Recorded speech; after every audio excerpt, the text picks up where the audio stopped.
क्या ये टूटता तारा है? अरे ये तो गिरता सैटेलाइट है। एलोन मस्क की कंपनी अंतरिक्ष में ऐसे सैटेलाइट भेज रही है जिनका मकसद दुनिया के हर कोने में इंटरनेट पहुंचाना है। लेकिन क्या ये सुरक्षित है? हाल ही में स्टारलिंक के भेजे 49 सैटेलाइट में से 40 लॉन्च के बाद जल्दी ही गिर गए।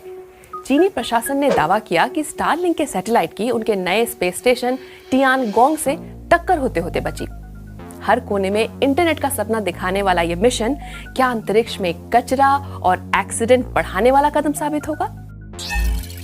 स्टारलिंक के पीछे की सोच बड़ी नेक है। सैटेलाइट्स का ऐसा ग्लोबल नेटवर्क बनाना जिससे दुनिया के हर कोने में तेज इंटरनेट पहुंचे। एलोन मस्क की कंपनी स्पेसएक्स ही स्टारलिंक को चलाती है और अब तक स्टारलिंक ने धरती की कक्षाओं में 2000 से भी अधिक सैटेलाइट भेज दिए हैं। अमेरिकी प्रशासन ने उन्हें कुल 12,000 सैटेलाइट भेजने की अनुमति दे दी है। ऐसे 30,000 और सैटेलाइट भेजने के लिए मस्क की कंपनी ने अमेरिकी सरकार के सामने अर्जी लगाई है, यानी कुल 42,000 स्टारलिंक सैटेलाइट जो धरती के इर्द गिर्द चक्कर लगाएंगे। स्टारलिंक का वादा है कि नेटवर्क का दायरा बढ़ने के साथ वे दुनिया के उन हिस्सों में भी तेज इंटरनेट ले जा सकेंगे जहां अभी तक वो नहीं पहुंचा है। इस तरह विश्व के वो तमाम लोग भी बाकी दुनिया से जुड़ सकेंगे और इंटरनेट क्रांति का हिस्सा बन सकेंगे।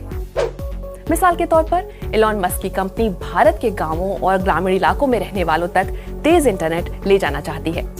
कंपनी का कहना है कि उसका मकसद भारत के गांवों में विकास में मददगार बनना है। दुनिया भर में फिलहाल स्टारलिंक के 2.5 लाख से अधिक ग्राहक हैं। अमेरिका में इनकी स्टैंडर्ड सर्विस के लिए महीने के $99 लगते हैं, यानी कंपनी के लिए सालाना $30 करोड़ का रेवेन्यू।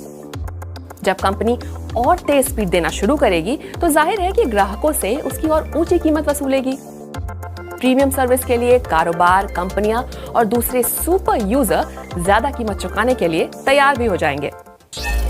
मस्क के इस महत्वाकांक्षी प्रोजेक्ट के दावों को लेकर आलोचकों ने कई सारे सवाल खड़े किए हैं, जैसे अंतरिक्ष में टक्करों का डर और पर्यावरण पर उसका बुरा असर। स्टारलिंक के सैटेलाइट्स के कारण पैदा हो रहे खतरों पर तो बात करनी ही पड़ेगी।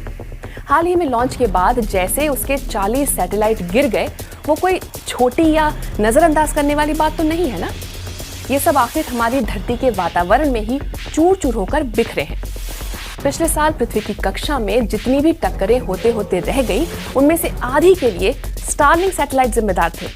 इसका मतलब ये हुआ कि हर हफ्ते करीब 1600 टक्करें होते होते बची।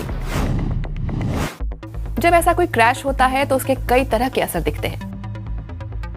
अंतरिक्ष में तैरता इसका कचरा नीचे या ऊपर की कक्षाओं में भी पहुंच सकता है, जिससे दूसरे ऑब्जेक्ट से उनकी टक्कर होने की संभावना और भी ज्यादा हो जाएगी। पिछले साल चीन ने दावा किया कि उनके नए स्पेस स्टेशन से स्टारलिंक सैटेलाइट की टक्कर 2 बार होते होते बची। इनमें से एक भी टक्कर हो जाती तो उस पर सवार एस्ट्रोनॉट्स की जान को खतरा पैदा हो जाता। स्पेसएक्स ने इन चिंताओं का जवाब दिया है। वे कहते हैं कि स्टारलिंक के सैटेलाइट्स में टक्कर से बचाने वाले खास सिस्टम लगे हैं। इनकी मदद से किसी और व्हीकल या कचरे के आसपास आने पर वे सैटेलाइट खुद ही रास्ते से हट सकते हैं। दुनिया के कोने कोने में तेज इंटरनेट ले जाने वाला सैटेलाइट नेटवर्क। इसके लिए क्या आप सैटेलाइट्स की टक्कर पर चिंता को नजरअंदाज कर देंगे? कमेंट करके बताइएगा।